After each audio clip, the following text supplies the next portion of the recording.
Good morning, distinguished ladies and gentlemen. My name is Mahmoud Umar Farouk.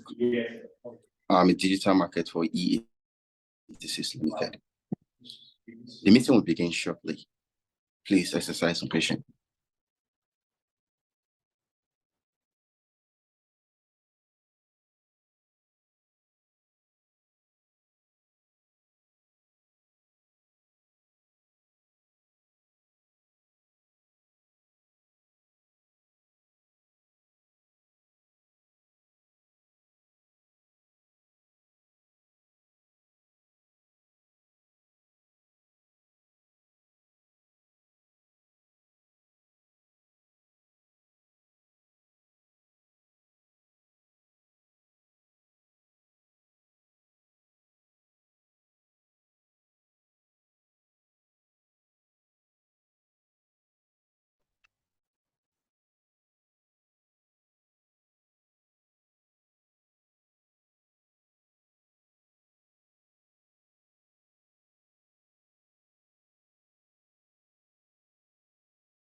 Good morning, distinguished ladies and gentlemen. I will start by introducing myself again. My name is Mahmoud Umar Farouk. I'm a digital marketer for E86 Limited. So today's webinar is the theme, harnessing the potential of artificial intelligence, the application, best practice, and ethical consideration for AI ChatGPT. As we begin this event, I'm still welcoming you all to this exciting event. Thank you all for honoring our invitation. I will start by introducing the panelists. But before the introduction, I would like to pass a little message across. Our panelists should please turn on their camera and they have the leverage to put on their microphones when they are asked questions or when they have concerns or something to say. It's fortunate, I'm so sorry that Dr. Aminu Hayatu cannot join us early, as he just passed a message across that his mother is sick and he has an emergency to take the mom to the hospital, that he will join us halfway. We are so sorry about that. So we'll start by introducing our panelists. I'm still going to introduce him anyway. We'll start by Dr. Aminu Hayatu. Dr. Aminu Hayatu is a lecturer and researcher in the Department of Political Science at Bayero University, Kano. He is also a fellow of the Ife Institute of Advanced Studies. He holds an MS in Political Economy and PhD in Strategic Studies with specialization in Identity Politics from UUM. Dr. Aminu Hayatu is currently a consultant researcher for United Nations International Crisis Group and the head Conflict and Crisis Research for AI in Nigeria. Dr. Aminu Hayatu is a research fellow at the Center for Democratic Development Research and Training and resident fellow at the Center for International Technology and Development. So we'll be moving on to the next panelist, and my colleague will introduce himself and introduce the next panelist. Hello, everyone. My name is Adeleke Olamide Joseph. I'm part of the moderator for this lovely webinar that we shall be having this morning. The next person on our panel list is Chidima Blessing Owo, and I shall be introducing her. Chidima Blessing is a professional, a multi-talented individual excelling in various fields. She is a media influencer, model, singer, and songwriter. She holds a BSc degree in physiology from the University of Nigeria. She also schooled in Germany and was awarded a certificate. Madima embodies the strength, resilience, and can-do spirit of the average Nigerian youth. She firmly believes in transformative power of supporting and empowering the girl child, knowing that they have the potential to achieve remarkable feats. Throughout her career, she has gained valuable experience in journalism and broadcasting, having worked with various electronic media platforms, including Catholic Television Nigeria and others. In her role as a public relations officer at Women in Action for Development, an international and non-governmental organization, and a vigilante group of Nigeria, Madima brought visibility to this organization and helped raise awareness about important issues in Nigeria. Our effort so far has no limit for the improvement of the media sector. I'm going to be passing the mic now to my colleague to introduce the next panelist for this webinar. Thank you.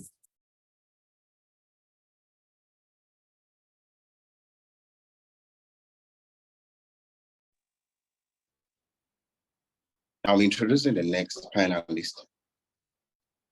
Meet Olubenga Jubanere.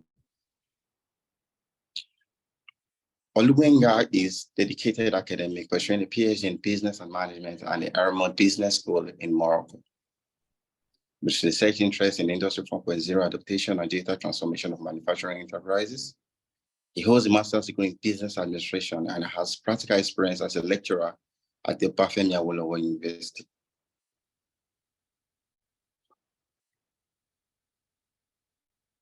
All right. So on to the next panelist that we should be introducing for this webinar. We have Ms. Ekene Dilichukwu Okoli. She's a gender development consultant and a STEM advocate who embodies the intersection of engineering, data analysis, and social impact. As a graduate of electrical electronics engineering, she has leveraged her technical expertise to excel as a data analyst.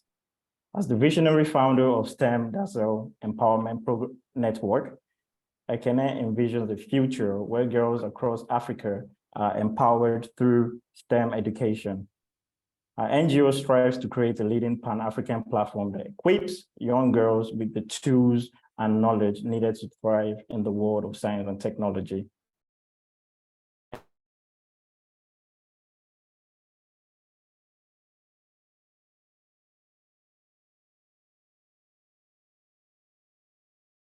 Advocacy is making a significant impact on the lives of young girls, fostering confidence and equipping them with the skills they need to succeed in the ever-evolving world of technology.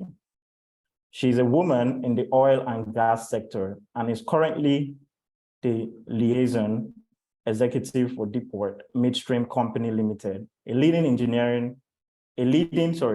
energy company developing the first energy park in Nigeria. Thank you. The next panelist is Ms. Sandra Ozodi.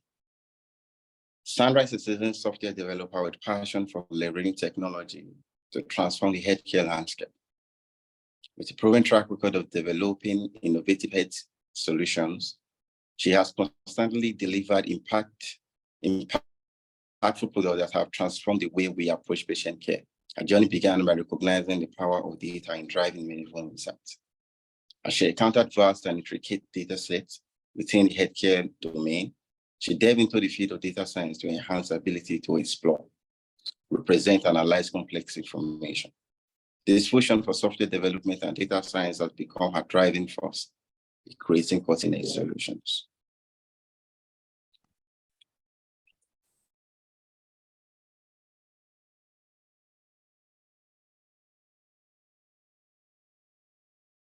Olamide, kindly introduce Mr. Samuel. All right, sorry about the network glitch. So Mr. Samuel, I shall be introducing the next person on our panel list, and it goes by the name Mr. Samuel Indi. Mr. Samuel Indi is an accomplished software engineer with a proven track record of delivering successful software systems across various industries, including education, finance, and healthcare. With over a decade of experience in engineering software solutions, he has an in-depth understanding of the entire product development lifecycle. He has a passion for leveraging technology to solve problems in healthcare, specifically focusing on the utilization of data, artificial intelligence, and software solutions. He holds an MSc Health Science degree with a specialization in global health systems and innovations from the University of Maryland and a BSc in computer science from Benue State University, Makurdi. Thank you very much. Thank you very much, Olamide. So today we have segments. First, we'll be introducing the panelists, which we've already done. Then we heading straight to the question and answer section. At this section, so we'll be asking the panelists important questions, thought-provoking questions that will actually give us a great insight about what this webinar is all about. But before we proceed with the question, I would like to introduce the theme of the webinar again for its resounding. Harnessing the potentials of artificial intelligence, the application, best practice, and ethical considerations for AI ChatGPT. The first question I'll be asking today actually goes to Mr. Samuel Ngye. So we already know artificial intelligence, ChatGPT is in vogue, and every organization are actually harnessing its potentials. They are using it, and without, some people are actually using it without prior knowledge about it. They just know, okay, this AI and AI can do this for me, AI can do that for me. Yeah. And I would just assume that most of us here don't really know what artificial intelligence is, so we'll be learning for the first time. And just like how humans outgrow each other, if you don't follow up with technology and try to catch up technology, we actually outgrow you and you become outdated. One of the reasons for holding this webinar is because we don't really want to be outdated. We want to follow the trend and learn as we grow. So today, we assuming that we don't know what artificial intelligence is. So Mr. Samuel Ngye, can you please provide us an overview of what artificial intelligence is and its significance in today's world? Thank you, sir. All right. Good morning, everyone. I hope you can all hear me. Yeah, we can hear you, sir. Yeah, All we can hear right. you. Okay, thank you. It's good to be seated here and in the same virtual platform with you guys, and I'm honored to open this conversation, giving us an overview. What really do we mean by artificial intelligence? It's one of the most used buzzwords in recent times because of the developments that we've had in ChatGPT and other large language models.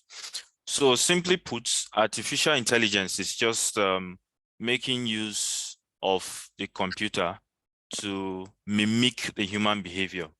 So if you have any computer system that is able to predict, is able to respond just like how a human being will respond, that is what is referred to as artificial intelligence.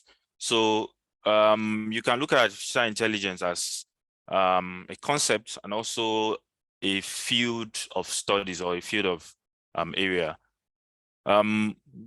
Artificial intelligence it has become really popular because of in recent times because of advancements in different areas, and we see that it has it's all around us. It has enormous impact on our everyday life. You can see artificial intelligence used in decision making. Businesses now employ artificial intelligence models to help them make more informed decisions. We have customer service chatbots now. You see businesses having customer service chatbots to help them respond to frequently asked questions and also even far advanced requests beyond frequently asked questions from customers. You also have translation services.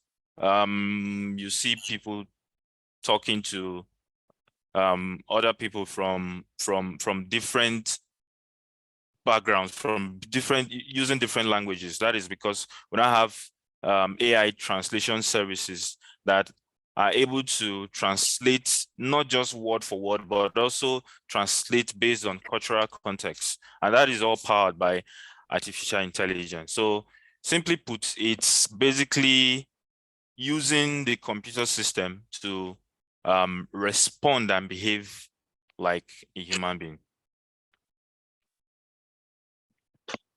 Great. So can you please emphasize on the significance of today's word? What is important right now? Okay.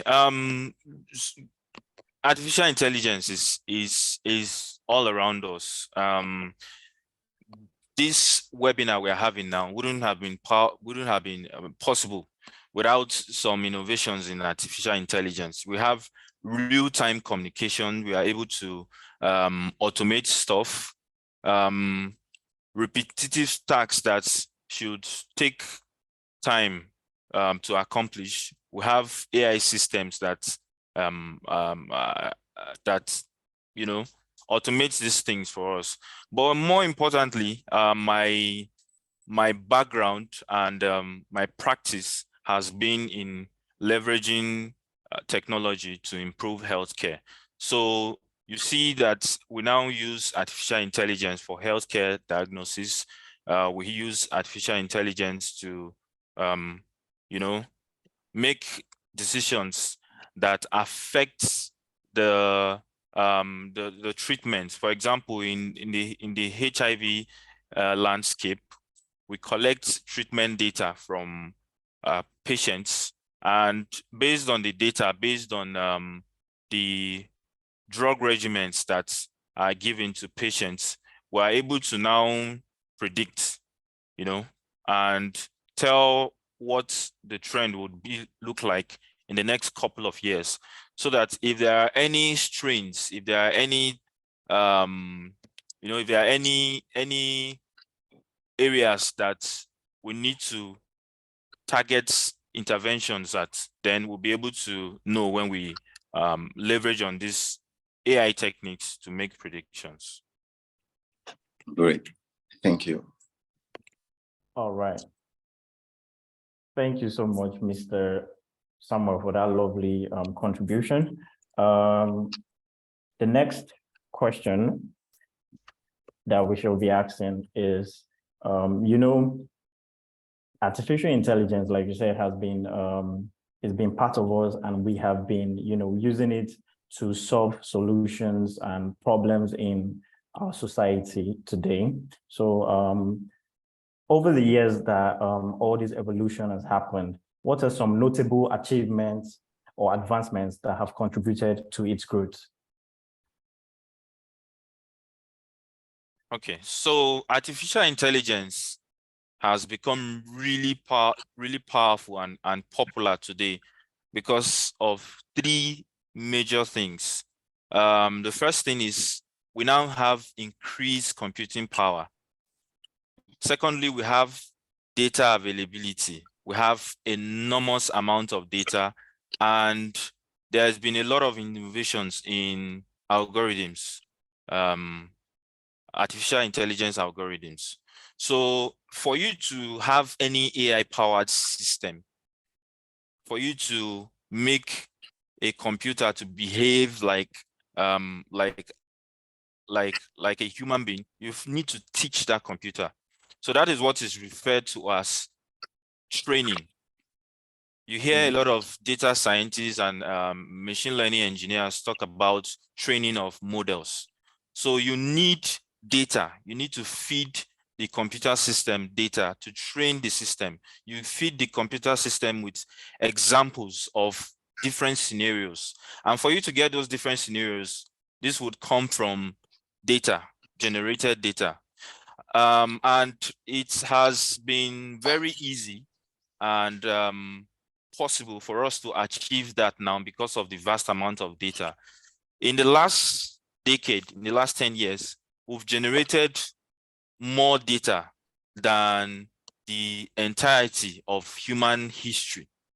So that's to tell you that we generate a lot of data on a day-to-day basis. As we are speaking here, we are generating data somehow. When you interact on your phone, when you send messages, you are leaving some digital footprints that contribute to the data that is generated in the whole grand scheme of things. So data availability has really helped us to advance in terms of having these AI systems possible. So we also have the computing power. Like I said, computing has contributed immensely to having the AI systems that we have that are working today.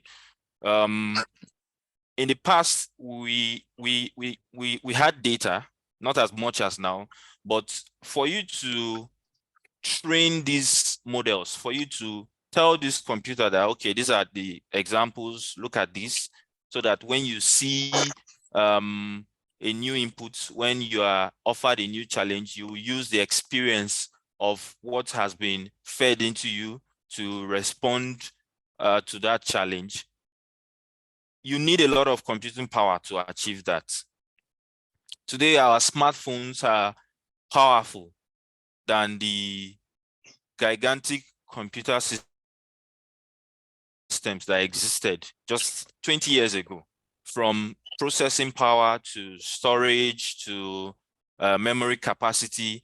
Our smartphones, as small as they are more powerful. So imagine the large scale systems of today, how powerful they will be, or how powerful they are compared to the kind of power we have on our palms already in our smartphones. So these things, these areas have immensely contributed to the growth of artificial intelligence as we have it today. Great, thank you for that beautiful insight. Sandra, Sandra, are you there? Yes, I am. Hello. Okay, all right. You heard Samuel talk about how artificial intelligence has actually advanced healthcare system and all that. So we don't really know, and personally, I don't think artificial intelligence is popular in our healthcare sector here in Nigeria. So can you please tell us how artificial intelligence can help us enhance healthcare and to help us gain competitive advantage? Okay, thank you, Farouk, and hello, everyone. I'm happy to be in our midst. Artificial intelligence is huge. And I can tell you that as persons, as organizations, as parastatals, you know, I mean, not just even in Nigeria, I mean, like the world at large, like we've only like scratched the surface of what it has to offer. So it has the potential to literally like revolutionize industries, and then integrating it into healthcare businesses and organizations can bring about like numerous benefits in terms of improving patient care, and also just gaining like a competitive edge, you know, in the market, and also reducing costs. That's something important that I know artificial intelligence is set out to do in helping us in the healthcare sector. There are some points or some tips I scribbled down as to how this may be achievable. One thing you want to do is to start with a clear goal, right? You want to identify sweet spots. You want to pinpoint areas where AI can truly shine for you, you know, as an organization in the healthcare sector. What do you want to achieve by integrating it? Do you want to improve patient care? Do you want to reduce costs? Do you want to improve on diagnosis, or you just really want all of that? You know, if you're thinking diagnosis, you're also thinking medical imaging analysis, personalized medicine, drug discovery, patient monitoring, and just even jazzing up like our normal administrative processes in the healthcare sector. So talking about all those long queues, going to the hospital or the healthcare, you know, or any healthcare, you know, setup, and then asking for your card, looking for your file, you know, waiting endless hours for your file to be found. Then whenever the file is given to you, you now have to, and given to you, and then you take it to the doctor will have to read up on like past visits and all of that. So really just automating all of that. Once you know your goal, you can start to identify specific AI applications, and then AI applications can now help you achieve your goal. Another thing is to actually choose the right AI application. There are a wide variety of AI applications available for healthcare. I mean, just thinking about it can really make you, you know, because there are a lot. And I think that's what people struggle with, you know, at the beginning, knowing what exactly is good for them at the moment, you know. So it's important to choose the ones that are right for your needs, you know, consider your specific goals, your budget, like I said before, and then the needs of the patient. I mean, the different kind of patients you may be talking about, maybe just cancer patients. You want to have all of that documented and all of that considered, you know, while you're choosing the right AI application. Some of these AI applications could be like a virtual assistant, you know. If you're, for example, if your healthcare organization, wants to improve patient satisfaction and a number of missed appointments. You could implement like a virtual assistant that can help to, you know, remind patients and to just like automatically schedule appointments within them and then the maybe like a medical doctor or a healthcare officer. You could also have these virtual assistants help with prescriptions and then just generally like get answers to questions, you know, because patients always have a lot of questions. Another application that could be considered is a chat box. I'm very, very heavy on that because sometimes when people visit the hospitals, it's sometimes just really to talk. There's really nothing wrong with them, but they just want to talk, you know. So just imagine if you have like a chat bot, you know, and I mean, me personally, I know how many times I've been like, hey Siri, how are you today? You know, just to talk, right? So if you have something like that, it could really just reduce patient load. Like there's really no malaria. It just needs someone to talk. So if you have like a chatbot, it could help patients with also convenient access to care, you know. It could answer patients' questions about their conditions and then provide them with information about their treatment options, you know. Machine learning is another AI application you want to consider or not you want to consider, or you may actually, you know, put on the scale to consider if, you know, it will be appropriate for your patient population. If you're a healthcare organization that wants to improve accuracy in your diagnosis, you can implement that, you know, with a machine learning algorithm that can analyze medical images and also identify potential diseases. Another way is actually to integrate AI into your existing systems. Just like my colleague Sam had said, most of these things are already out there, right? You don't have to go to start building up or to start building systems from scratch. You want to leverage on what is already existing, build it, and then just have like an optimized system. So don't build, I'll say not to build systems from scratch, you know, but rather integrate into what is already existing. It will also help with your budget and with your investment at large. One thing to do is to also train your staff on AI. You don't want people who are not good on the job, you know. You have to train them, and that's just really sensitization. Once you're done with your staff, it's easy for your staff to also like translate or to move down that knowledge to patients, and then people just also kind of like become used to it or are easily, you know, are easily comfortable, you know, with the system.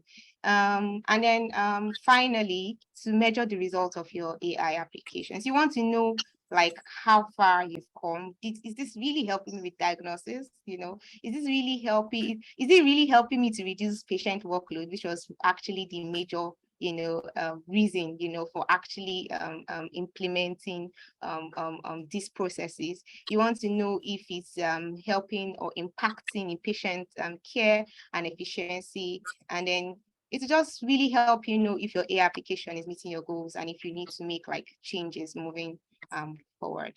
Over. Oh, thank you so much. Thank you so much. So harnessing all this potential can actually help Nigeria healthcare gain competitive advantage, right? Yes, and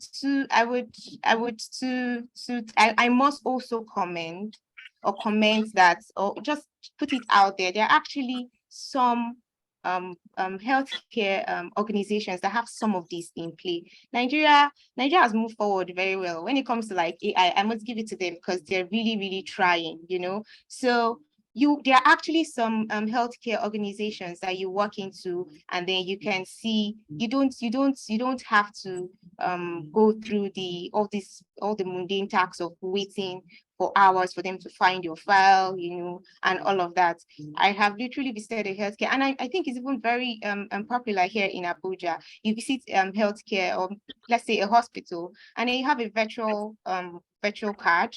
All you need to do is to have the number, maybe your patient's number, and then you give it to whoever is at the reception, and then they pull your file. And then from there, your file is transferred to the doctor, and then you go and take your vitals and just see a doctor. Sometimes you even have apps that can help you take your vitals before you come physically, to the hospital. There are also private firms that have developed some really mad applications when it comes to like healthcare. You can literally, like, I've heard about Easy Care. It's popular and not popular at the same time because of acceptance, so that, and I think that's another thing. Sensitization is really, really a thing. It's something that I guess we're not really heavy on here in Nigeria, but you have applications that here in Nigeria where you could literally order like a healthcare officer or a doctor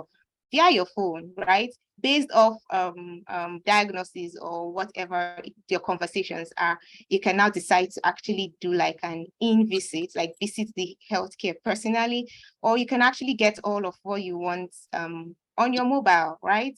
The doctor can see you virtually and then give you prescriptions and all of that. So there are tremendous efforts that has been made in Nigeria in the healthcare. It's just that like for our general hospitals and our special hospitals, it's still taking some time to get on board. All right, thank you very much. All right. Thank you very much, Sandra, for that brilliant insight. I would like for you to engage. Okay, now your next question, Sandra. I would like for you to engage the audience, because the audience are really seeking to understand your insights on AI pertaining, the progress in healthcare.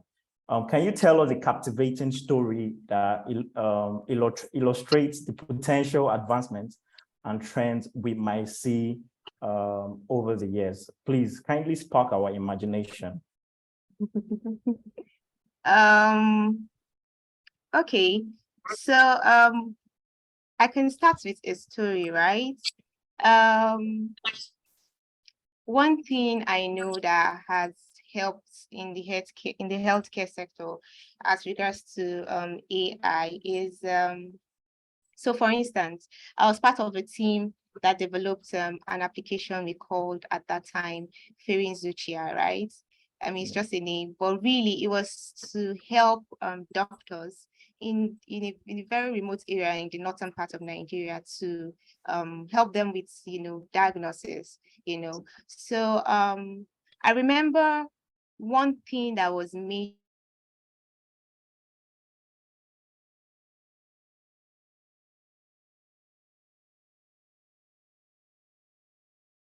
the user interface was very friendly, very friendly, and as descriptive, or as, for lack of a better word, he just said, just make sure a baby can even use the app, right? So we made sure to put that in place. And then I remember we're done with the application and deployed, and it was in use for a while. And then someone reached out to us some months later, a doctor, and he was talking about his experience. And then he said there was a patient that visited him, and then using the tool, the tool gave him a diagnosis that he would never have thought of, right? I mean, some of the what do they call it now? I would say indicators, but some of the symptoms rather were there, some of them correlated, but then he said he would never, and he said this patient has been visiting for some time, but he said he would have never come up with that diagnosis. So what he said he did was, because once the AI, comes up with this diagnosis, there is a portion where you can actually click to see how it arrived at this conclusion, and which is really something that is important, because it is one thing to have systems and models, and then you just ask papa, and then it's like, this is good, this is how it is, this is diagnosis, you have cancer, you have this, it's one thing to do that, but then it's another thing to really understand how this diagnosis or how these outcomes, really come to be. So we made available a portion where you could actually click to see how the AI system came to that result. And then he said when he clicked on it and he saw it, he was like, oh, okay, but then he now took like further steps to run and send the patient for like more tests. And then you won't believe that was actually the diagnosis, and based off that, they were able to actually tackle something at a very early stage. So that's one experience I can share with you. Thank you. Great. Mr. Samuel, AI is relatively new. Since it's new, a lot of people are still finding their way, finding their feet around it, trying to know how it works. And most of these things are still testing because they want to test and advance and improve on it. So my question is, so because AI is relatively new and people are so new to it and they are still testing, how is artificial intelligence implementation? What is the challenges of implementing artificial intelligence? All right. So this question still now takes us back to what has made artificial intelligence really popular and useful today. So I would say one of the major challenges that we have implementing AI systems today is data availability and data quality. In as much as we have enormous amount of data available, the quality of the data is another whole new game on its own, which is why we now have fields that are sprung up today because of the data we have, like data science, data analysts. So all of these fields have been introduced just for us to be able to properly harness this data, because it's one thing having the data, is another thing being able to use the data. And when we talk about data required for artificial intelligence, we are not just talking about maybe records of 100 patients in a hospital or 1,000 customers. We're talking about big data. We are talking about real-time data.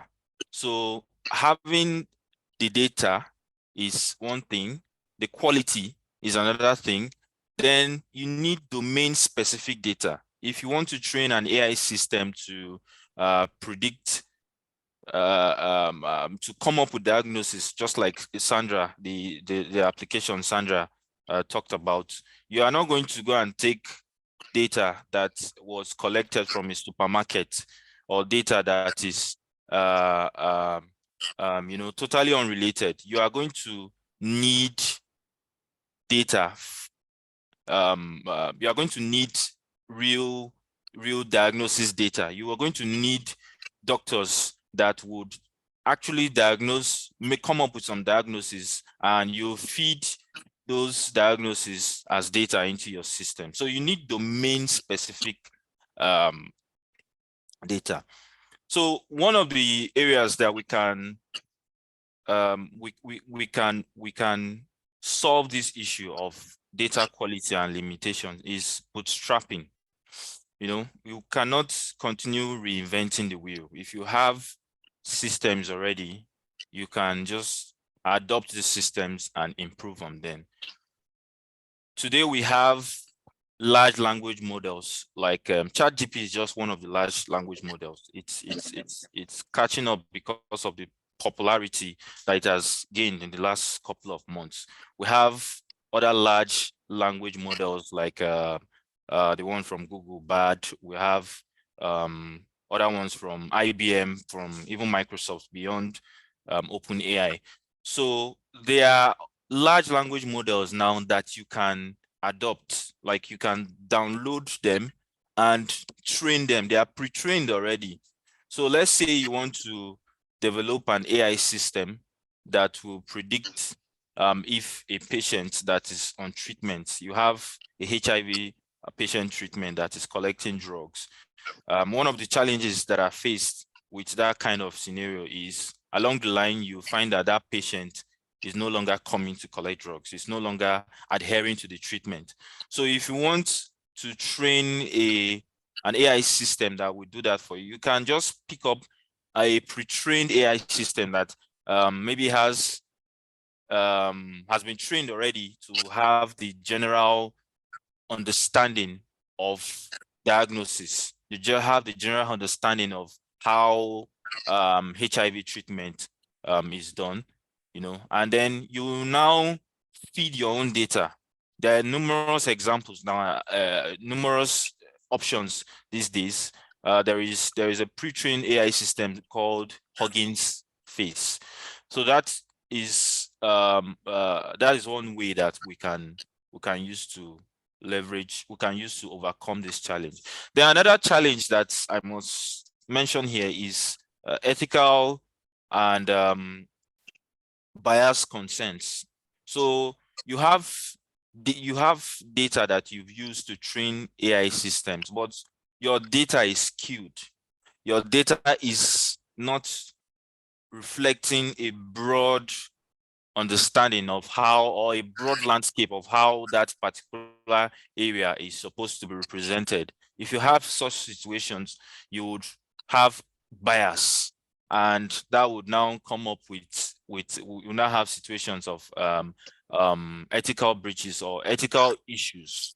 In the US, for example, there is a tool that was currently used to for recidivism prediction. That is how to know if somebody that has been convicted of any crime before, how likely is the person going to commit the crime again. So the system was trained in a way that they realized it was favoring whites over blacks. You know, so that's a very big ethical concern, because you would now start giving wrong judgments because of how badly or how skewed the data you use to train the AI system is. So the solution to that is simple.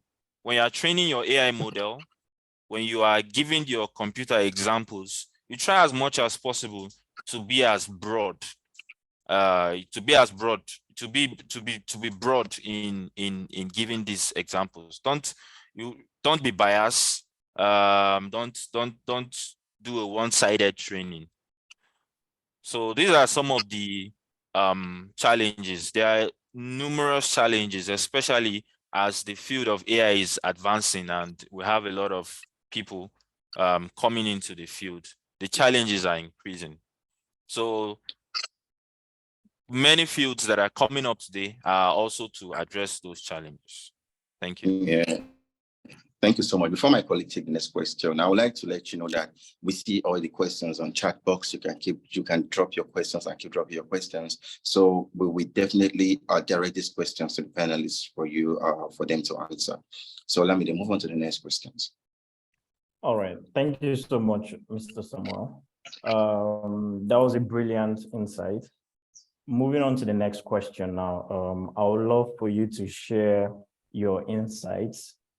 Are there any hidden realms waiting to be illuminated by transformative power of artificial intelligence? I'd like you to unveil the uncharted territories where AI holds the potential to create impact, please. Hello. Okay. Hello, Mr. Samuel. Yeah. Hello. Can anyone hear me? Okay, Yeah, all right, so thank you. okay, so we've been talking about healthcare a lot. It's not just healthcare. There are so many areas that are yet to be untapped in terms of utilizing artificial intelligence. One example I would give is in humanitarian aid and disaster response. Although in advanced countries, in more developed countries, they already make use of drones, AI drones. They already make use of bots to respond to crisis, to respond to areas that there are disaster. But in this part of our world, in countries like Nigeria, we don't see that yet. So this is not just an opportunity for the country at large, but it's also an opportunity for young innovators to tap into, because you can come up with a startup now that would focus on developing bots and drones to respond to disaster. It's an area that is clearly untapped. Another area I also like to mention is mental health and well-being. Sandra talked about the making use of chatbots that you can just talk to, that would make you feel better. As a matter of fact, a lot of people, just like as you said, a lot of people don't really need to see the doctor. They don't need any fancy diagnosis. They don't need drugs. What they just need is that placebo effect that would make them feel heard. So this is another untapped area that we are yet to utilize in this part of the world. We have bots already that do these things for us, but if you observe carefully, these bots are not localized. The kind of responses they give are sometimes responses that we can't relate to, or like we talked about the limitations of implementing AI. They've been trained with data that is skewed. They've not been trained with indigenous data. So that's a big problem. And it's one of the untapped areas that there are a lot of potentials we can harness from. Thank you. Yeah, thank you. Thank you very much. So, Ms. Ekene, reading from your profile there, we saw that you've been actively involved in promoting girl child. Actively involved in promoting girl child in STEM and ensuring that girl child actually fill up the right amount in the tech industry. Like we all are aware of gender inequality in STEM. So my question for you today, Ma, is how can we encourage more girl child to pursue careers in STEM, especially or particularly related to AI? All right, thank you very much. Can you hear me? Yeah, I can hear Yes, you. we can. All right, it's good to be here. Thank you so much for the opportunity. And I must say kudos to the entire E86 team for putting up this webinar, another platform and opportunity for us to raise disruptive thinkers even for this generation. I like to start by a popular quote that I love to always use, that the definition of illiteracy in the 21st century has been redefined. What we used to know as being illiterate in our growing up days was your inability to be able to read or write. But in the 21st century, illiteracy is now defined as your inability to be able to unlearn, learn, and relearn. And I believe that is the idea why this webinar has been put up. We are here to learn for those who are aware of what artificial intelligence means. For those who are not aware, they are here to learn. And for those who may have a little misconceptions or notions about it, they would also have the opportunity to unlearn. So what are some of the things that we would be unlearning? Technology, as the person who asked me the question, I think it was Farouk. I work with the girls in secondary school. And some of the misconceptions, especially around technology, people believe when you mention technology, just like we are experiencing in the room now, on the call now, you hear a lot of plenty grammar and big grammar. But beyond innovation, which is the ultimate goal of technology, technology is more about empathy. Technology is more about identifying the needs of a people and providing solutions.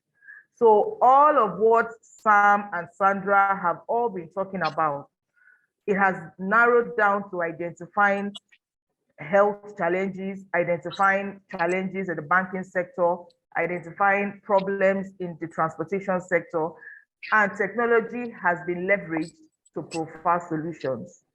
So if we understand that the end result of technology is to provide solutions to the myriads of problems that face us as individuals, why then would it be said that technology should be for only a particular gender, a particular race, a particular tribe, or religion? And that brings me to the question I was asked. How can we get more girls to pursue STEM careers, particularly in the context of artificial intelligence? But again, I would like to say that that is a two-in-one question. It is important that we look at the why. I love to look at my whys before I look at the how. So from that question, it has been established that there is a gender underrepresentation in the STEM space. So the whys would be, why do we have that gender underrepresentation? Why are the girls not interested in STEM careers or artificial intelligence, as the case may be? But most importantly, why do we want more girls even in that space? If we have the reasons for our why, then the how becomes easier. We need more girls in the STEM space because of the diversity of perspective. I'm really glad that we have, they were able to put a gender mainstream to this conversation, and that we also have other women who would be speaking. Sandra has spoken. I think there's another lady who would be joining in after now. So we need a diversity of perspective. We don't want, if we understand that the idea behind technology is to provide solution, then it is safe to say that both the man and the woman, both the male and the female, has the potential to provide solution. So we need women in that space so they can also bring in the potentials they have to be able to solve most of the problems that face us as a people. Some of the technology, some of the sectors that have leveraged on technology, like we all know, we look at the banking sector, we look at transportation. Before now, if you had to go out without your vehicle, you know the process and all it involves before you go on the road, stand at the bus stop, wait for a taxi, do your negotiation, and all of that. We have seen how technology has been leveraged to make even transportation seamless, safe, and more convenient. So likewise, in that same vein, we need women to come into the STEM spaces to be able to help provide solutions to some of the challenges that face us as a people. We have issues around mental health. I'm so glad that Sam and Sandra, spoke extensively around issues on health. The women have issues that are pretty much peculiar to the feminine gender. I am not trying to be biased, but it would be easier if the solutions come from the women who understand what the issues are. So I'll give you an example. We have issues around period poverty now. Because of the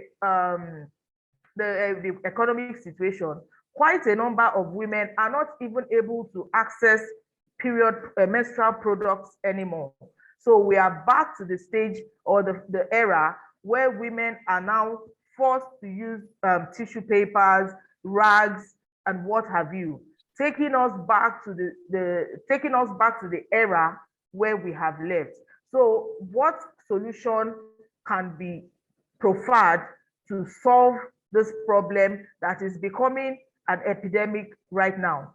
Do we need to begin to think about reusable pads? What are the solutions that can be leveraged on using technology? So these and many more other reasons are the reasons why we need to make sure that we bridge the gender underrepresentation in STEM. Having more women in STEM will be able to challenge the stereotypes that have existed over time that say that women and girls do not have what it takes to thrive in STEM spaces. When the younger girls are able to see women, you have the likes of Sandra, who is here, and the other Madima. I don't know what her profession is, but for her to be speaking here, I know she's also doing something in the tech space. It is an inspiration to the younger girls. I have seen women or those ahead of me who have done it. Then the younger ones are able to believe in themselves and are able to challenge those stereotypes that they are also able to thrive in STEM spaces. So these are some of the reasons why we need to have more girls pursue STEM careers. So in response to your question, Farouk, how do we get more girls to pursue STEM careers? I am a strong advocate of a systemic approach. It is not enough for us to focus on diversity. Focusing on diversity would mean that we continue to ask girls to be interested in STEM subjects or STEM careers. Yes, the girls could develop the interest, but what about the system? Does the system make STEM attractive to girls? What is the society saying? What is the education sector saying? What is the government saying? It has to be a systemic approach. So when the girls go to school, the girl child is not having to contend with classroom stereotypes. The girl child is not having to contend with her male counterparts who continue to trample upon her and tell her she doesn't have what it takes to thrive in that space. When she gets home, her parents are not talking down at her and letting her know that she's just a girl who will end up in another man's house as his wife. The society, uncles, aunties, traditional rulers, the religious centers are not talking down on the girls as not being good enough to thrive even in the STEM spaces. So the way for us to be able to get more girls into the STEM space is to ensure a systemic approach where all hands are on deck, the girls are sensitized, the parents are aware of the potentials of the girl child, and everybody in the society pretty much living up to their responsibility. Thank you very much. Thank you very much, Ma. We greatly appreciate your insight. So, Oladunde, please move on to Olubenga, the next question. Okay. All right. Thank you so much, Ms. Ekene. That was a very, very brilliant insight into the webinar. Moving on to Mr. Olubenga. In the manufacturing industry today, like we have today, we have the automation processes being done, and we have, AIs doing the packaging and processing in the manufacturing industry today. So, Mr.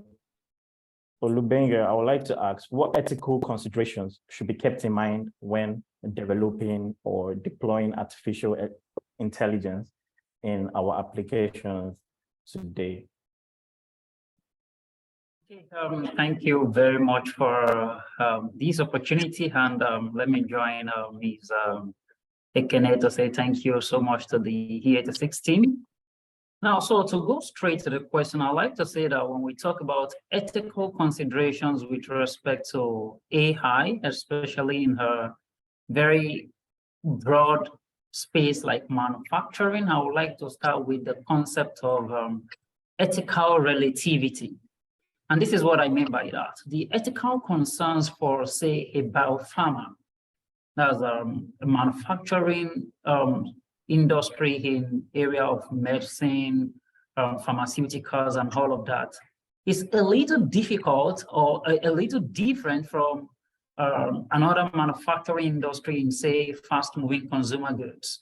And that's also going to be different from what you will expect from manufacturers in, say, automotive industry, because of the sensitivity that these products that they make has. But generally, so I'll bring it into a more generic perspective.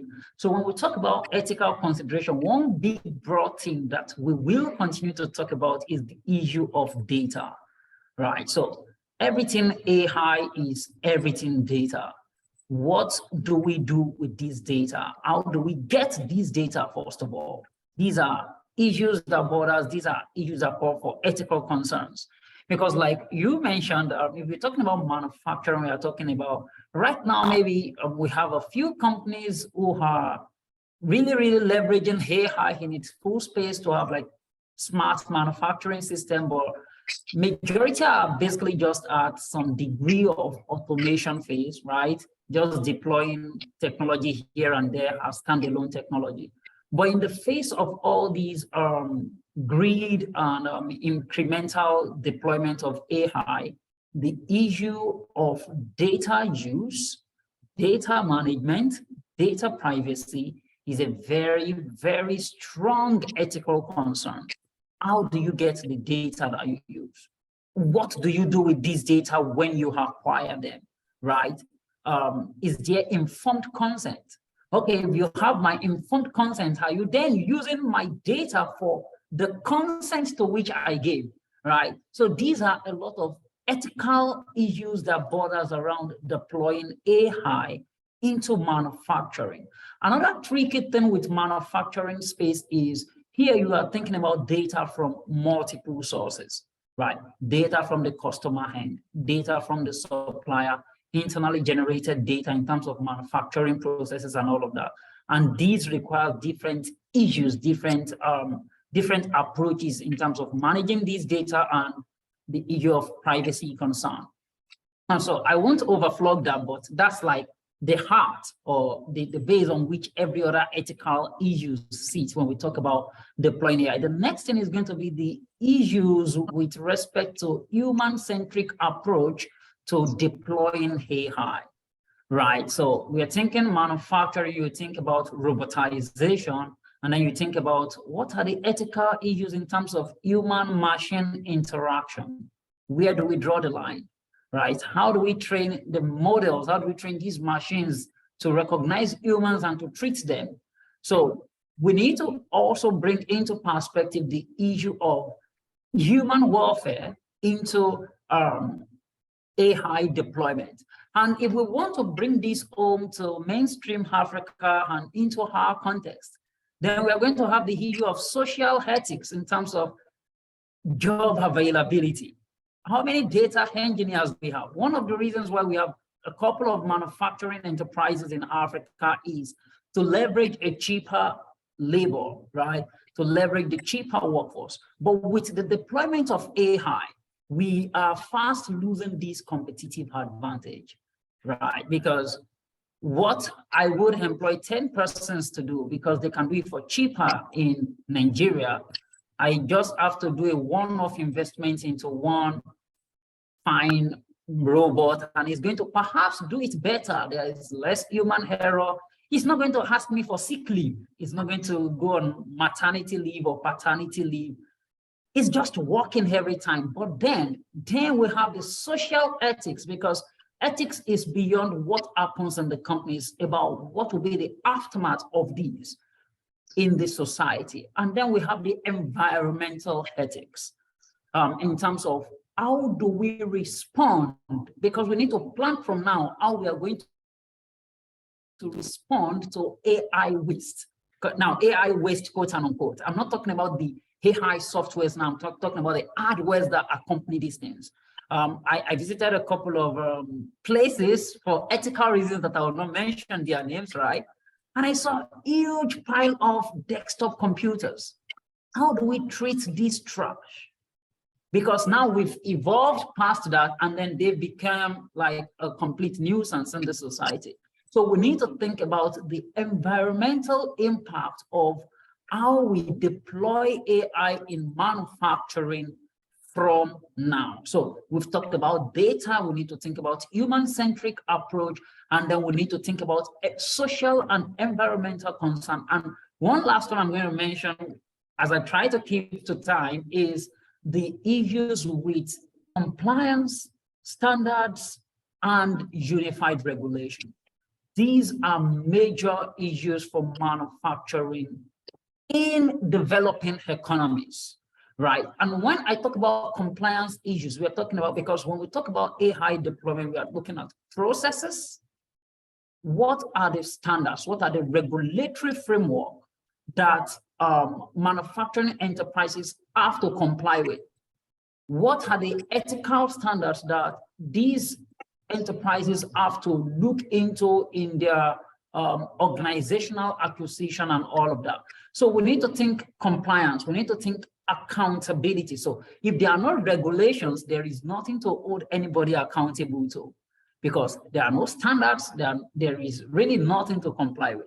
So the issue of ethics in manufacturing will require us very, very robust and more coordinated approach. But when we talk about deploying AI for manufacturing, especially in emerging economies like Nigeria and majorly maybe Africa and then maybe Asia, some parts of Asia and all of that, we are thinking issue of data.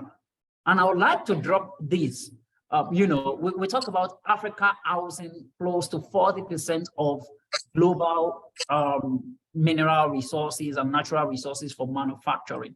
And these resources that we are thinking about is just what we see in the ground. The new resource for manufacturing is the data, like Mr. Sam was saying, right? These data, we cannot just joke with it. And now Africa is under exploiting its own data. Where do we get the data from? Data is available on social media and all that. How many indigenous social media platforms do we have?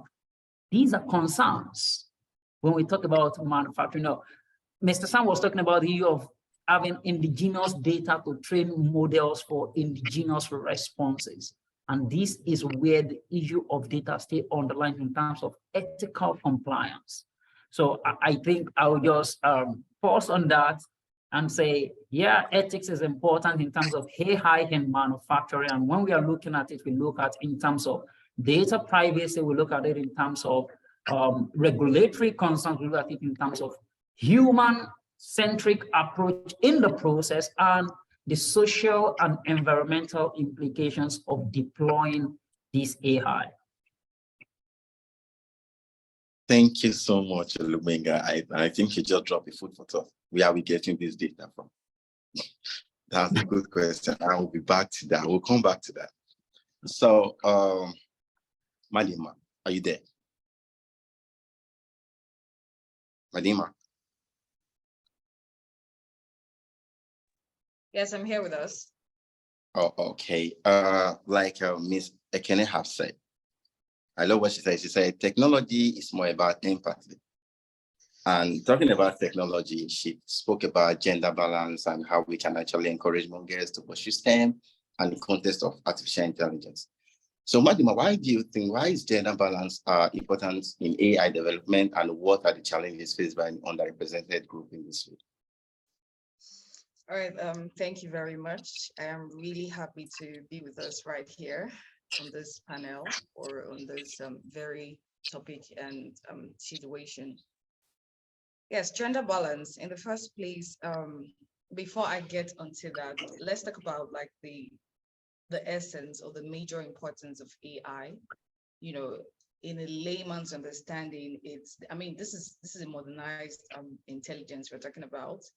The use of, machines like this new products and all of that, computer systems and all of that to solve solutions or, bring about solutions. So now, talking about gender balance, of course, I would be bold enough to speak out right here to encourage, a total balance, an equal balance amongst the girl child and the male child. Ask me why I said that, because now the world is getting like too advanced, and this is no longer like the time where, you just have to leave all the work for the men to do now. Trying to bring a balance in family growth in the human system and human structure here. I think that the women should start knowing that they have more taxes and more assignments to actually put out there in our society at large and in our economic system at large. So introducing this thing called artificial intelligence to the lives of the women, it's actually super important and should be encouraged. Now, talking about the challenges faced when it comes to underrepresented groups and all of that. Of course, there are very fast challenges, and I think that this very discussion we're having today, I would encourage that it should be shared to the federal government, to the federal panel via the media, yes, just for them to know the basic importance of this. Because if you compare ourselves, like compare Nigeria or compare some local areas to some other places out there, you tend to see that even the younger children over there at the age of 3 or thereabouts, they're already advanced, and they're already flowing with this thing called this data called this artificial intelligence. And that is why things happen to flow very fast over there. So coming to this very situation right here in Nigeria, I think that this thing we're doing is something that we should push largely to the federal government to support it, because the lack of this in this area, in some areas which don't actually know about this right now, is one of the biggest problem is poor efficiency. Very poor efficiency. You tend to see that,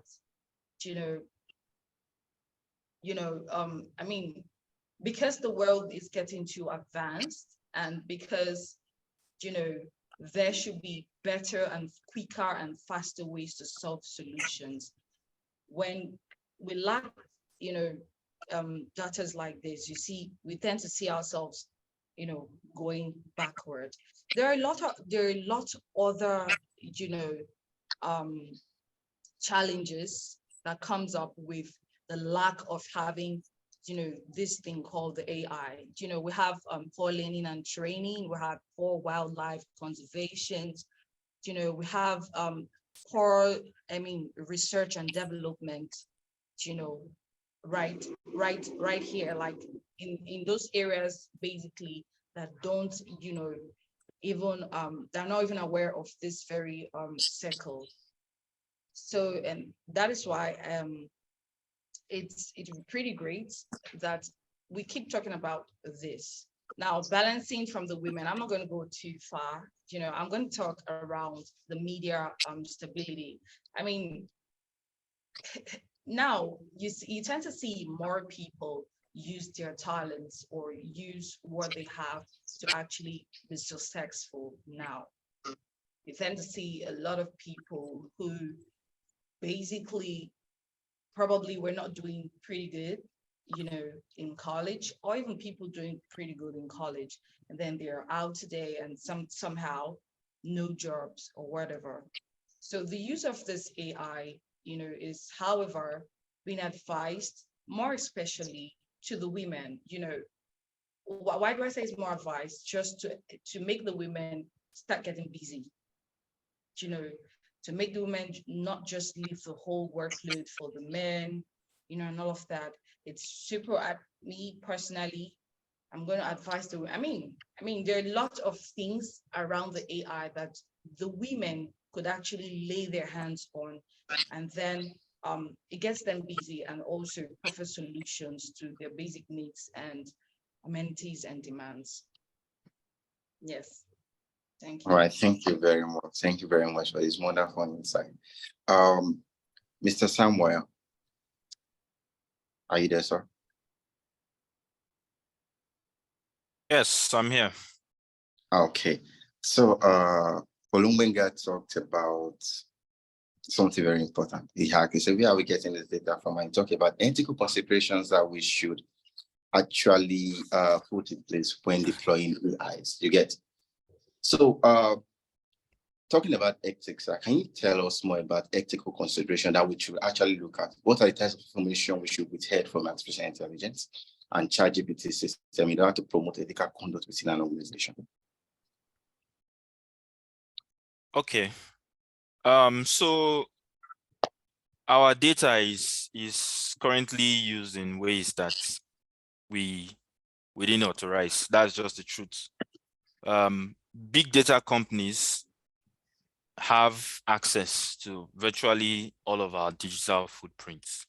So it is very difficult to say you want to hide away completely from these companies. You want to hide your data, except you want to go back to your village and cut off completely from social media and from finance and everything. But again, you still can't hide here because somehow you'll be captured, and that would still, that would still form part of data. So what we can do to protect ourselves or make sure that we're not exposing too much is to hide as much as possible our personal identities to these AI systems like ChatGPT. That is very difficult, but it is something that we need to consider. And the bulk of this rests on the shoulders of data engineers and data scientists. Today, we have corporations, large corporations, and even small companies making use of ChatGPT to help them make decisions.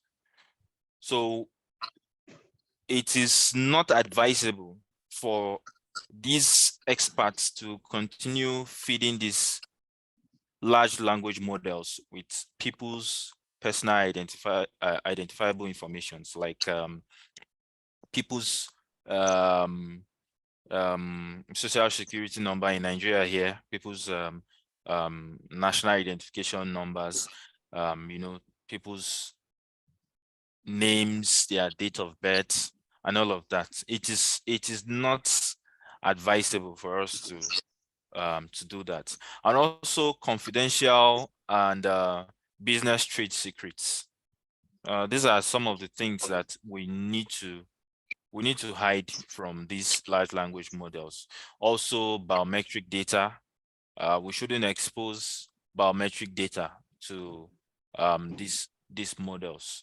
So we're just talking about these things, and it's easier said than done. Because if I'm working in a company and I know that if I feed customer information into ChatGPT, for example, it's going to help me come up with decisions. I may not care about it.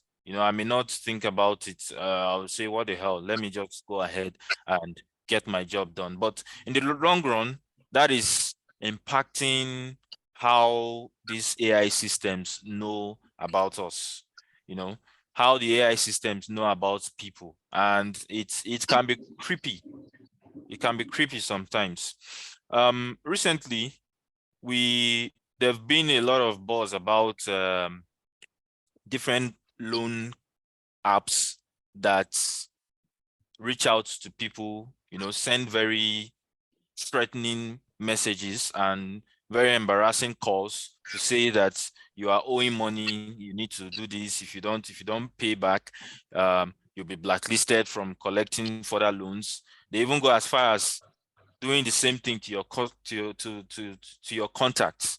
So that is clearly one of the examples that we've seen public data, we've seen data used in unauthorized ways. And how that came about is, for example, you install one of these apps and it will request permission to your contacts, and you won't be able to proceed with using that application if you don't grant that permission to your contact. So granted, yes, you've granted permission to your contact, but eventually your contacts are used in a way that it's not authorized. And that is how they are now able to send all these embarrassing messages and calls to people on your contact. So we need to be careful as data engineers, as data scientists, all of us as end users, not just as professionals, how we expose this, how we expose personal identifiable information to AI systems. I'll leave it there for now. Okay. One of the reasons why we're here is to learn and unlearn, like how Mr. Kenny has actually contributed again, like re-echoing it, learn and unlearn. Yeah. Okay, personally, I was thinking that when you give AI more information about you, it improves the AI to give you more information back. Yes. So how can we actually withhold this information? Like, how can we filter this information to know which to give to the AI in order to get better response back? Okay, so sometimes AI these systems don't need as much information as they are requesting for. In the example I just gave, why are you requesting for access to my contacts? Because you want to give me a loan. You know, it doesn't add up.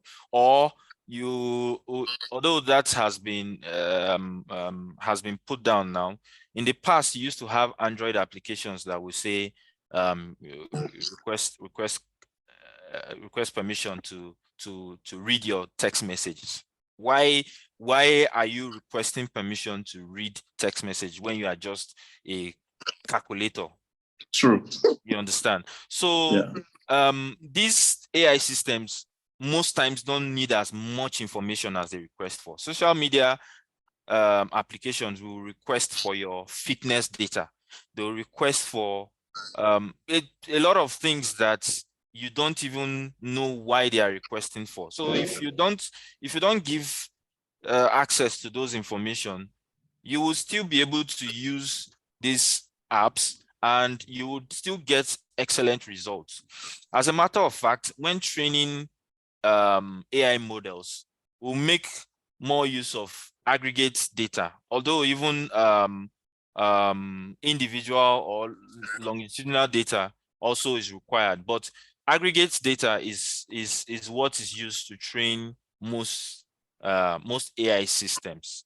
So even if you don't give access to these AI systems, you don't give them access to certain information, you will still be able to use it. But unfortunately, most of these apps, most of these companies will say you cannot proceed if you don't grant this permission.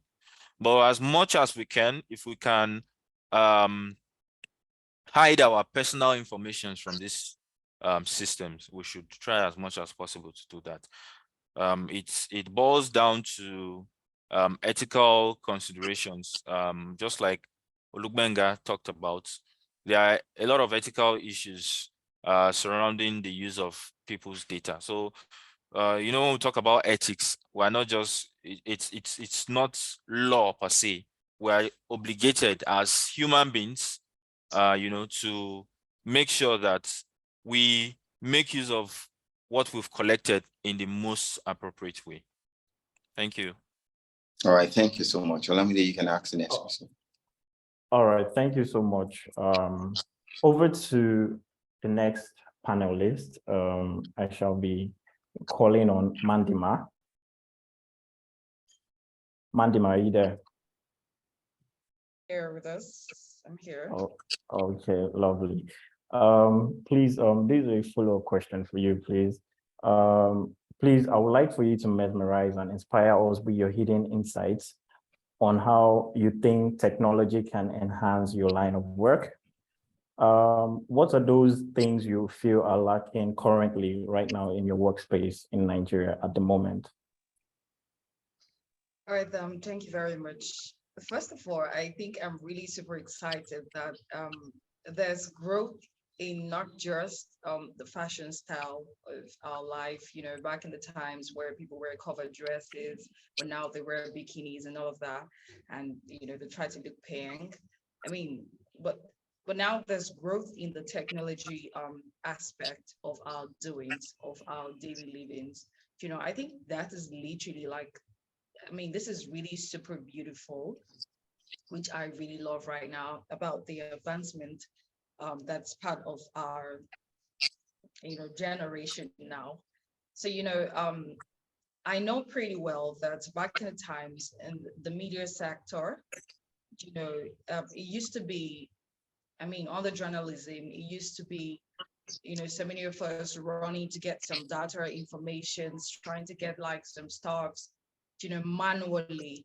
But right now, the AI has come and has made this so easy that we could actually, you know, get information via the structured data, you know, you know, with the use of this thing called the AI.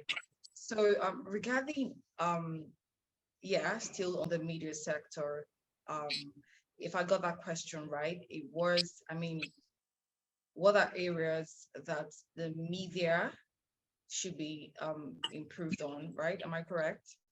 Yes, yes. All right, so good. Of course, I was hit with a question around the release of fake news and how it should be, you know, managed and how it should be, you know, monitored. Yes, of course.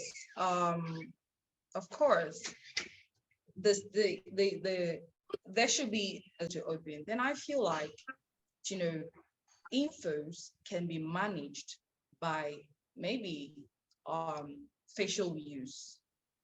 Let me explain better. A lot of people come out today, you know, to create different, you know, pages just to, you know, dampen the other another person, or, you know, I mean, spread some sort of information that is not really right. So I feel like the Fed should really, really look into, you know, identifying these people via facial facial mechanics, the use of robots, yeah, or maybe face identities. You know, sometimes people just create, you know, different accounts with different faces. But I think that you cannot open 2 pages if your face is, I mean, you cannot open more than 2 or 3 pages with one face. What am I trying to say? I think that the tech should bring up a restriction mechanism, okay, that could actually identify, you know, these guys who open more than 2-3 accounts just to actually, you know, put some disruptions right here on the internet. If I answered you correctly, if there are any other more lapses concerning this this area of skill, or this area of use of this thing called the AI, then it should be about the collection of data. I feel like when you talk about some cases criminal wise, a lot of people just, I mean, crimes have been coming up in our country, Nigeria, in our society, and people has just been getting out of it. But I mean, I feel like if the system, or if AI is being inculcated with some criminal agencies, you know, if it's being harnessed in around that angle.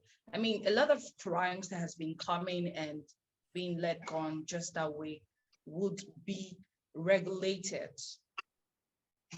A lot of crimes that has literally come and gone, and we never saw nothing about that, will be regulated through the use of collection of data, which the AI system has actually, is actually here for us right now to use. Yeah. Okay, thank you. Before I move on to the next question, Olamide, are you fine with this? Yeah, that was a very brilliant insight, and because of time as well, I wouldn't be asking any other follow-up question to Mandima. Thank you. Yeah. Thank you very much. Yeah. Thank you very much, madam. So my next question actually goes to Miss Ekene. Are you there, ma'am? Yes, I'm here. Okay. You talked about gender balance in STEM, and Medima actually threw more light on gender balance as it should be representing the tech industry. So, Ma, is it possible, or can you please give us any statistics about the girls in STEM, or how well are girls doing in the STEM industry? Sorry, please, can you say that again? I didn't quite get that. Can you give us an overview of what you think the representation of girls in the STEM industries are? Like you say, like there are 20%, 30% of girls in the STEM industry, and how are they doing well at the moment? Are they doing well at the moment? Okay, so are you talking about the girls in secondary school, or you're talking about the women in STEM Women careers? general. Yeah, women general. Okay, so I'll just do women and girls. All right, Okay. so statistics that we have at our disposal says that we still have barely up to 30% of women represented in STEM careers. So Wow. STEM careers is all encompassing. You have ICT, you have engineering, medicine and surgery is doing a bit okay. That is a course that that's a discipline that has been gender friendly, ab initio. But when you're looking at tech as in tech, the numbers are not looking so good. Women are still grossly underrepresented in these fields. And that is why, as an organization, we have decided to take the message to the girls in secondary school, using the upstream approach, approaching the girls while they are still at their very formative stages, challenging the stereotypes that has led up until now. Like my own time in my own university days, in the whole of the Faculty of Engineering, I think we were just about 5 girls. So that's electrical, mechanical, civil, and chem engine. And the case is almost still the same, except for disciplines like medicine, biochemistry, and all of the other, a bit gender-friendly disciplines within the STEM careers. But if you ask me, I mean, vis-a-vis the opportunities that are therein, I like the fact that this conversation has been quite extensive, and I must say thank you so much to Olubenga. He did extensively well. I mean, giving us an insight into what the future holds and how we can ensure that this gender bias is not just a lip service conversation, but really taking it down and nipping it in the bud.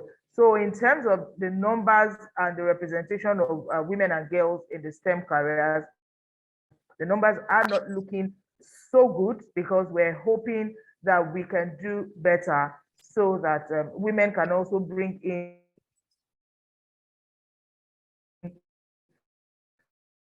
the full potential that they have into the tech space. Thank you. Okay, thank you, Ma. For follow-up question for this, you mentioned how girls and women are seen underrepresented in the tech space. So what role do you think mentorship and role model can play in this, in encouraging them to actually pursue career in the tech space? All right, fantastic. Role models and mentorship play a pivotal role, very critical, very important, and we cannot achieve bridging that gap without role models and mentors. And I must say it explicitly that role models and mentors are not only the women in the tech spaces. Yes, largely to a large extent, it is those women who have gone through the STEM fields, have gone through the STEM careers, and are doing excellently well. But everyone eventually is a role model and is a mentor. Farouk, I'm sure you have a sister, you have a niece, you have a female friend. You also are a role model and you should be a mentor, telling the girls that they have all it takes to thrive in the tech space. Because the biases that have been before now is one of the major reasons why these girls have their interest dampened in STEM careers. So mentorship plays a major role. When girls are able to visualize, when there's a visualization, they are able to see other women who have done excellently well in the tech space. We're talking artificial intelligence now. I remember when I first put up the flyer on my status, you know, a lot of my friends came on, you're going to be talking about artificial intelligence. Whoa, I see other women are also there. People still have that mindset that there are conversations women should not be involved in. People still have the mindset that certain conversations should be only for men. And that's why I started by saying a big kudos to E86 and the whole team, because you found a way to make sure that you brought in every gender, you brought in both, I mean, we're just two genders, male and female. You ensured that there was a fair representation of both men and women. And this is how, you know, the message of challenging stereotypes can be passed down from generation to generation. So role models and mentorship play a major role. Girls are able to see firsthand that other women have done it. It challenges the stereotypes that have existed, whereby these girls have been told that women cannot do it. The moment they are able to see 1, 2, 3, 4 women who have done it and who are blazing the trail, that alone is enough inspiration for the girls who are coming behind us. And also it provides a networking opportunities and guidance and counseling. For what we do at the STEM Dam Cell, when we engage the girls in secondary schools, a lot of them are lost as to what they can do. So the idea is, if you're in the sciences, it's only about medicine. I want to be a doctor, I want to be a surgeon. That's all everybody believes science is all about. So part of the role of mentorship and role models is that you're also able to provide guidance and counseling to the younger girls to let them understand that everybody is not going to be a doctor. And even if you opt for medicine, you don't literally need to be a pediatrician. There are vast careers within the medical space. So the role of mentorship and role models cannot be overemphasized. It is key, it is pivotal, and it is a strategy that we must continue to employ and deploy as we inch to closing the gender gap in STEM careers. Thank you. Thank you so much. That was fantastic. You answered my question correctly. Thank you so much. Sandra. All right. Are you there? Excellent. Sandra, are you there? Yes, I am. Okay, Sandra. Oh, welcome back. Okay, so Olamide, before you take the next question, let me quickly ask Sandra this question, as it's actually balanced up with what Miss Ikene have said earlier. Okay. So Sandra, we're talking about gender balance and you're female. So you'll be able to answer these questions right for us. So what is it like for girls to get into tech? You know, you actually pursuing a career in programming, and I know that you're a computer software engineer, right? Mm-hmm. So why did you choose this career, and what is it like for girls to get into tech? Okay, I went to do an opening of, I did not choose the career chose me, but that's a Okay. lie. But that's actually a lie, right? Actually started from my school days. But also it also has to do with a little of passion, right? Yeah, it also has to do with a little of passion, because in those days there was always just these geeky sets of people that just enjoy building things, and I'm someone that likes to just see things birthed out of like just random ideas, right? So that was how all of it started. I became part of these groups. We built very funny applications now that I think about it. Some of them were just really weird, so it started from then. But then moving forward, in my looking back, I started as an intern at my organization, and it was the hardest days of my life, because I think we were just two females in the whole organization, in the whole department, right? Yes. But then the good thing about it is that, and I think I must also comment the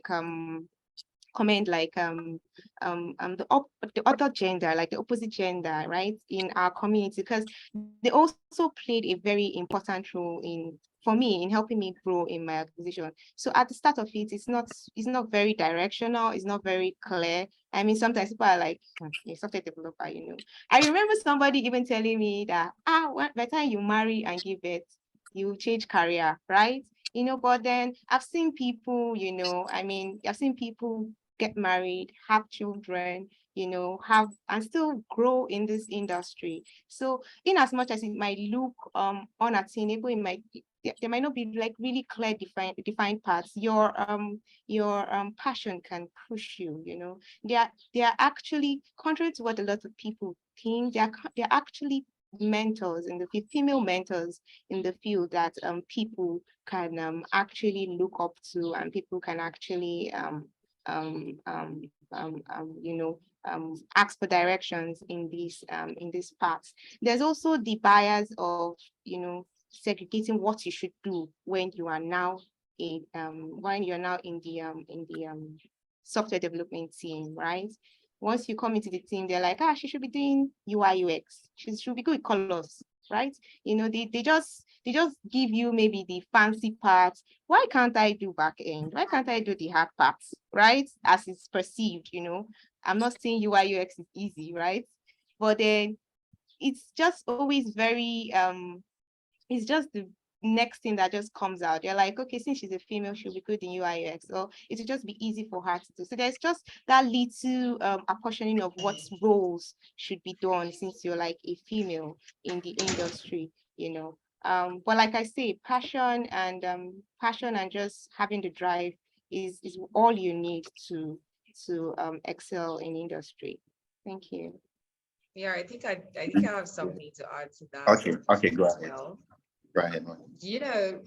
Back in the time, this is me trying to share my story this time. I used to feel like the media circle, literally, or the use of the media techs like cameras, digitals, and all of that was just only for the men. Up until I started my media career as a woman as a woman that I am. And I began to see the struggles in between these stuffs. And then it was not just only struggles this time, the use of money, to actually get whatever I wanted. This is me trying to share with you like my personal story. And I mean, it was pretty not easy back in the times. Why? Because I didn't really have this knowledge, like the use of these tech things to actually achieve this visual appreciation, which I wanted to give back to my audience, So, I mean, I was forced and I was led to study this, to practice these things. Why am I saying this? Because I literally want to, encourage the girls out there, I mean, you could do things yourself. And by the way, there are other tech tools right here now to actually advancers in the buying and selling part of our daily living. Of course, we all know. So I mean, a lot of women want to go into the, marketing and all the stuff. So yeah, this is, where another angle I think that the women should take, seriously, because there are a lot of tech advances around this circle that, that is actually here to support the women to actually, get busy, get handy, and get whatever they want. Yeah. Thank you so much for your contribution. That was brilliant. Olamide, you quickly ask the next question as the closing time is actually approaching, and I'm looking at the time we are approaching 12. So we really don't want to keep anybody later than that. Olamide, please go ahead with your next question. So while we summarize the whole thing. All right, thank you, Farouk. So the next question, it's for Olubenga. Olubenga, are you there? Yes, I'm with you. All right, thank you very much. This question is for you. Pertaining in your experience, what are some notable challenges you have observed in the adoption of technology within the manufacturing sector in Africa that we have today? Okay, yeah, thank you very much for that question. But before I jump on that, I want to quickly pass a comment on Sam's last issue on data privacy and how much we give and not give. And what I just want to say is, I used to be guilty of this, but I think we should try as much as possible to read some of these things that come and not just click accept. And you just want to go to like the next step. So whatever it is, just say you just click okay. And then, you just, and as much as possible, I tell people that are close to me, ask yourself when there are things in the description, terms and conditions, do you really, really need to subscribe? So right now, there are lots of applications and all of that I don't want to mention them again, that I just don't subscribe to because I don't need them, at least not for now. So since I don't need them right now, I have enough footprints on the internet already. I don't need to add some more. So that's what I just want to drop on that. So about the challenges of AI adoption in African manufacturing landscape, the first major thing I think is knowledge. And when I say knowledge here, I'm not talking about a superficial awareness that we have. I mean, I have visited large manufacturing industries and I've seen top level managers still not, telling you they have AI, but what they have is just some set of computers, And that's why I say we need to go beyond superficial knowledge to know exactly what is this thing. So, and I think that's a major challenge. And that knowledge is only going to be born out of serious research. So I'm linking that knowledge to one of the major challenges being the lack of industry research collaboration. So the schools exist and they're just all there. And then the industries exist and they're just all there. The industries that exist, except for maybe the top multinationals, they don't even have R&D department. And those that have R&D department, it's literally not R&D, it's just product development. And they just label it R&D because they bring out products from there. And R&D is beyond doing things for the sake of innovation. R&D is for R&D. R first. If the D comes, good. So, but we don't see so much of that in most of our manufacturing enterprises, except for maybe the top multinationals that have their budget controlled from, somewhere in North America or Europe or what have you. So we need to bridge the industry research gap. Now, the next important challenge is the availability of skills. I wrote a particular paper that I published in one of the journals, and I wrote something about tech skills being Afrophobic. I mean, you have people acquire tech skills in Africa, and then the reason they are in Africa is because they are still looking for the opportunity to jump back. So where their tech skills will be appreciated.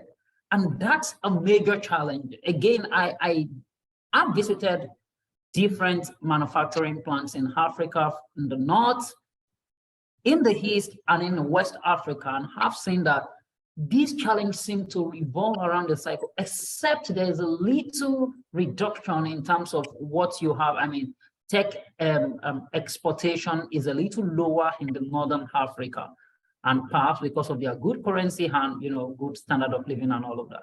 So before I acquire tech skill, I work with, say, Olamide's company for 3 years because I am waiting to be recruited by another company somewhere.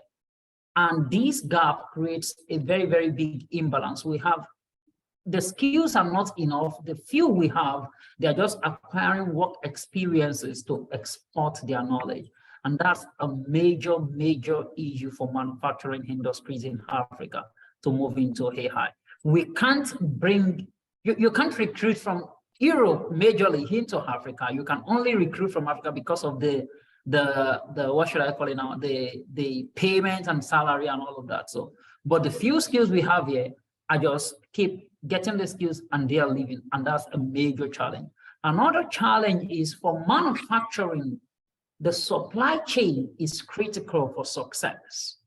And that means if Sandra has a company that is big enough to adopt AI, and she's working with Madiman, Madiman's company also have enough resources to invest in AI, and I'm the second tier supplier just behind Madiman, and I don't have the money to buy the technologies to plug in, I break the chain. So their investment in the long run is not worth it. So the supply chain aspect and the cost of implementation is really high and a bit out of reach for most medium and small enterprises that constitute the larger part of the supply chain, especially at the tier 2 supply chain level. And so when I think about, getting like a smart robotized machinery that's supposed to just pick data straight from wherever plant and help me optimize in real time, but the plug is just like here, there is nothing to plug into because my supplier does not have enough resources to create where my machine will plug into. And that breaks that chain. So the cost, the investment cost, and the big disparity between the main manufacturers and the small manufacturing, other small manufacturing enterprises is a very, very big catastrophe. I'll close with this last one, which is infrastructure and political will. I was discussing with a group of friends and we were talking about issues of Nigerian economy, and we were talking about the fact that, yeah, market forces. I said, the problem of Africa is more of human forces than market forces, because there are human forces keep forcing back the market forces. So we need a political climate to drive. I did a research on industrial transformation in Africa. And one of the things I did was to explore how it's happening in 25 other countries in the world.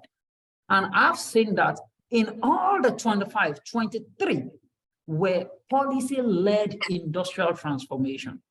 I mean, the government is going to say, we are moving. And then there are incentives for company. They tell your company, okay, so you have access. I give an example of Morocco. Every manufacturing plant in automotive sector in Morocco have access to up to, I want to change from dirhams to dollar now, that's 100 billion, that's like $10 million per annum, if you can bring something vital forward. That's from the government. I mean, every company wants to tap into that. It's free money. And you own whatever you bring out of that. So we need policy to drive infrastructure. We need policy to encourage investment in this sector. And these are critical challenges that are not insurmountable if we want to, transform industrially in terms of manufacturing in Africa. Yeah, thank you. Thank you so much, Olubenga. We appreciate this great insight.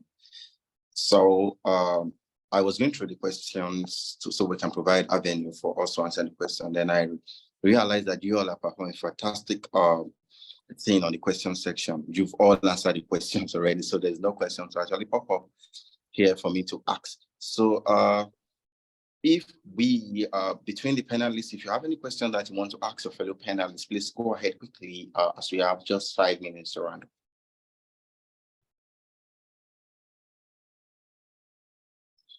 Hello, good afternoon. Good afternoon. Yes, I have a question also. Okay. Regarding AI and law advocacy. So I'm a lawyer, and Okay. I would like to know, for instance, there is this scenario that plays out in courtrooms where a counsel maybe is making his argument, and in the course of that, the opposing counsel, in trying to react to that argument, cites a law or enactment to counter the other lawyer's argument. So my question now is, this reaction and the act of citing cases is a training that all lawyers pass through from law school and the likes. And AI technology has never been to the four walls of a classroom, does not have that intuition or what have you to react to that kind. So I'm trying to like get a feel as to whether an AI technology can react in the same way as a lawyer will react in a courtroom session. For example, it can't just be citing any law it wishes to cite.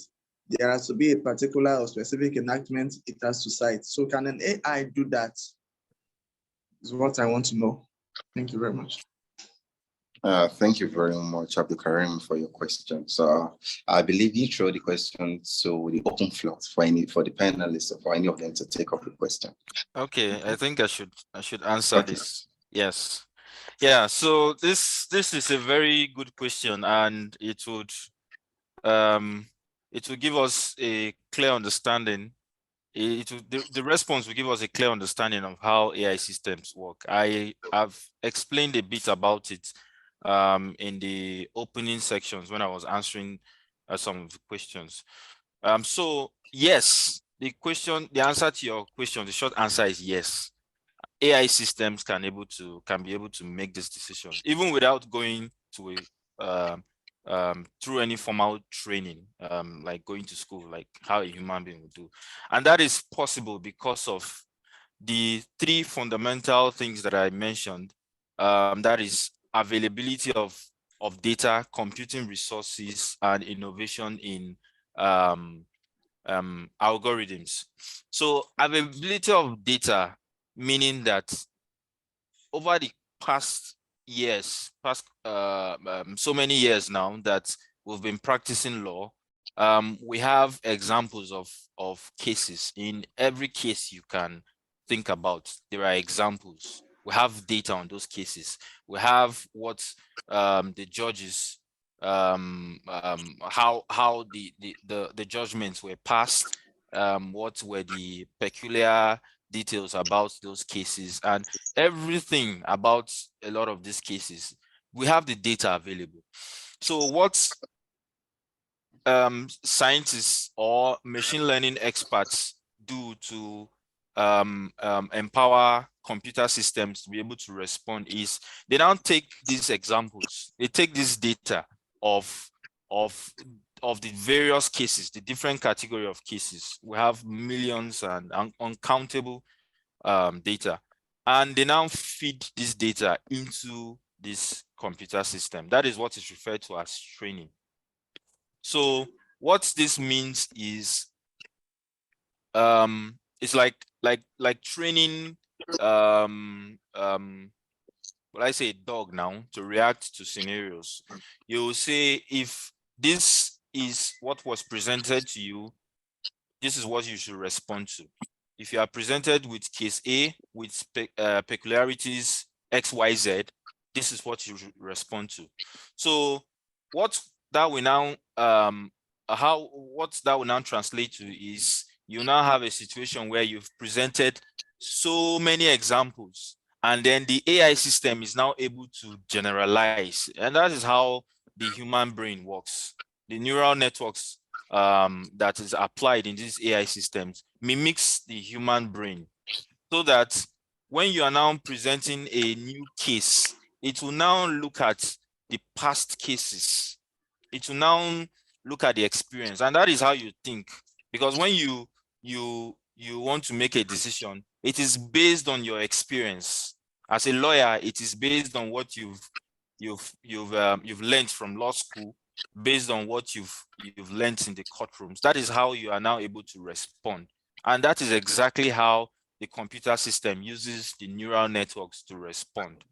Now, there are a lot of deep things that go on behind the scenes, but in general, that is how that's how it happens, and it's able to achieve this quick training without spending so much time because of the computing resources, because the large systems, the very sophisticated computer systems that this data is thrown to, is the system is able to do these computations very, very quickly. So it doesn't take time, the traditional time it would take for these systems to understand how to eventually make those decisions. I hope. All right, Yeah, thank you very I'm much. able to answer that question. Yes, very much. Thank you very much. Abdul Karim, hope you're satisfied. Yeah. Okay, thank you very much for the question. Add one more thing. Sandra. Okay, go ahead. Yeah, okay. So I was just going to add on the issue of Sam already presented like everything about AI, but I just want to add that these are already existing in some clients. I mean, while lawyers may struggle with, which case is really relevant to bring into this, the AI will give you like, this is what it's going to correlate your current case to already existing cases from its repository with high level of accuracy. I think in terms of AI application in law, if I'm not mistaken, I think there's about 90-something% level of accuracy in terms of case correlation matches by AI. We already have robo-advisors in finance, robo-advisors in legal industries and all of that. So it's already here. It's not whether it is applicable, it's here. And like I put in the comment section, one of the things we are going to say in the legal space is there will be reduction in terms of the legal team. Because one of the things you do with your legal team is to go ahead and read all together, but you don't need 10 persons sitting on the case when the machine is just that you feed it with all the cases. We have robots listening live to case presentations from witnesses, from the person who is bringing the case and all. So I just want to add that it's here because legal cases are data and they are much easily available than most of even the data, and they are available with accuracy, I mean, with a very high level of correctness. Thank you very much for the submission. Thank you very much. Thank you very much. Any other contribution before I move forward? Okay, if there is in absence of none, we want to quickly answer this very last question. Sandra, someone has a question here for you. Are you there? Yes, I am.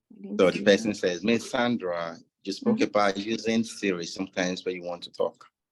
I also know someone who, okay, you answered the question. Can you hear me? Yes, I can hear you now. Okay.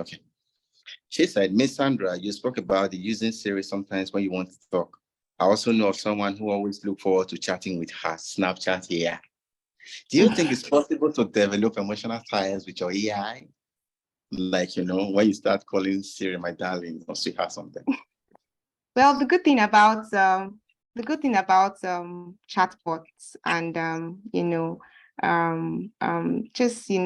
chat systems is that they also are developed to have they're also developed to also probably like behave like humans. So some of them are really like emotionally sensitive. I mean, for people or for bots that haven't gotten to that level or that stage, they would definitely give you an answer that would probably end the conversation. I remember asking, is it Binge? Microsoft AI, chatbot. If you ask it some AI questions, it will just shush you, So for some of them, some of them are emotionally smart. I mean, we can't 100% rely on them, but yes, it is possible to develop an application where emotional intelligence is like priority. It is very possible. Yeah, it is. I wanted to give an example, but that's fine. And We're you out think of you time. think someone can actually develop feelings for Oh AI? yes, of Like, course. for the one on Snapchat, probably that's Snapchat, yeah. Yes, it is possible. It is possible. There are no limitations with AI. Literally, there are no limitations with AI. We even just really have to be careful with how far we can use it, but it is possible. All right, thank you. So I'll quickly provide an overview, a rundown of what has been discussed today for our reminder. So I'll just talk about a few, but not all, because our time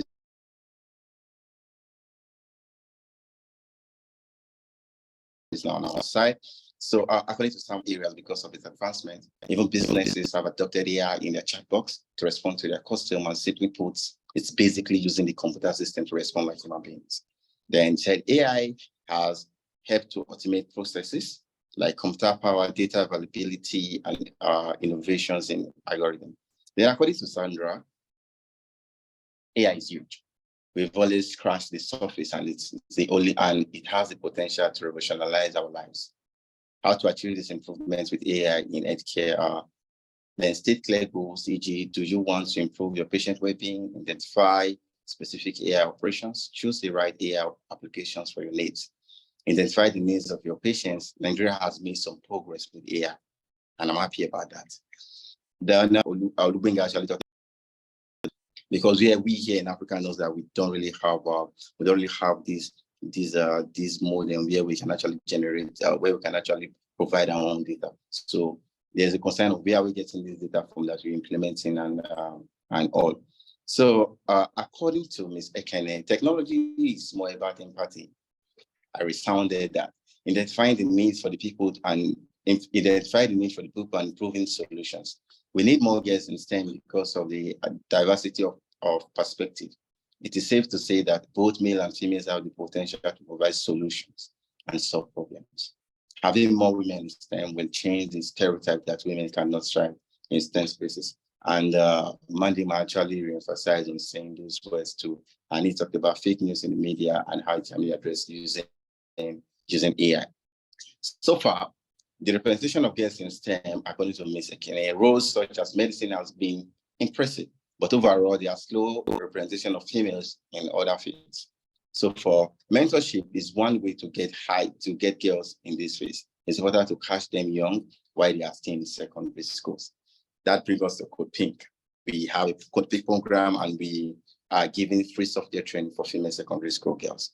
And this is a way for us at ECCs to bridge gender gap. Thank you so much for attending this webinar, and we really appreciate you all for coming. Thank you so much. All right, thanks so much, Thank everyone. you very much. It was a lovely webinar. We're grateful to have you on this platform. Thank you, Farouk, Olamide, and Benga and the team. I must commend the whole process. Well done. Thank you. Thank you all. You're welcome. Thank you. You're welcome. Thank you all. I must really commend us because I think this is one of the two that the system or the economy has been lacking. So people like us, I believe, can literally, expand this value to our country. Thank you so much. Thank you so much. You're welcome. Thank you.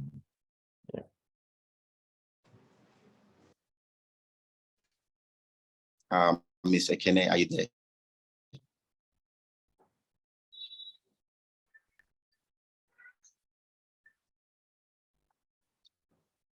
Hello. So, in absence of none, thank you so much for coming for this webinar, and we actually appreciate you all for accepting our invitation, and we appreciate your great insights. It is really empowering and very, very educative. We appreciate you all. So until next time, I hope you guys accept our invitation. We appreciate you all. Thank you. Bye, guys. Yeah. Yes. Bye. Thank you, Lubenga. Thank you, Mr. Kenny. Thank you, Madima. Thank you, Sandra. Thank you, Samuel. All right, okay, bye. Are we good to go, right? Yeah. All right. Cheers. Yeah, thank you. All right, Bye. bye.